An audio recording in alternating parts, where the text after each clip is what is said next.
నాయకుడు ఎదగకూడదు. లేకపోతే మధ్యప్రదేశ్లో సచిన్ పైలట్ కష్టపడితే తీసుకెళ్ళి ఆడెవడకు ముఖ్యమంత్రి ఇవ్వడం ఏంటండి? రాజస్థాన్లో అతని ఏది అశోక్ గెహ్లాట్ వాళ్ళు ఇదే వాళ్ళకి వేరే ఆయన పనిచేస్తే అంటే సింధియా, ఇదే మధ్యప్రదేశ్లో సింధియా, జ్యోతిరాజ్ సింధియా ప్రయత్నిస్తే తీసుకెళ్లి వేరే వాళ్ళకి ఇచ్చాడు. దిగ్విజయ్ వీళ్ళందరూ తీసుకొచ్చి ముసలోడికి చెప్పారు అక్కడ. ఇక్కడ వచ్చేటప్పటికి రాజస్థాన్ లో తీసుకెళ్ళినేమో సచిన్ పైలట్ ని తొక్కిపడేశాడు. ఎందుకని? భవిష్యత్తులో వీళ్ళందరూ చరిష్మాటిక్ లీడర్లు, రాష్ట్రాల చరిష్మాటిక్ లీడర్లే జాతీయ స్థాయి నాయకులు అవుతారు.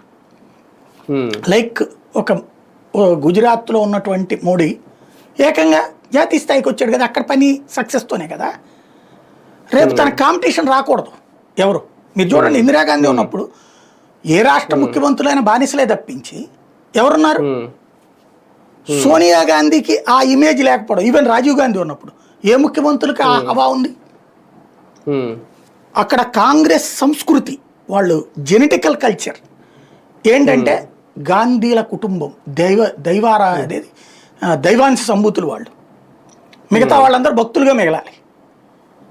సోనియా గాంధీకి అంత స్థాయి, ఈవిడ బయట నుంచి వచ్చిన ఆవిడ కాబట్టి ఆ జెనెటికల్ ఇంపాక్ట్ లేకపోవడం వలన కొంత, ఇంకోటి గ్రౌండ్ లెవెల్లో అంత పట్టు లేకపోవడం వలన పెంచి పోషించింది నాయకుల్ని. అందులో రాజశేఖర రెడ్డి కూడా ఒకళ్ళు. ఆ రాజశేఖర రెడ్డి బిడ్డ ఎదిగాడు. తర్వాత ఆ టీం వచ్చేసింది. అంత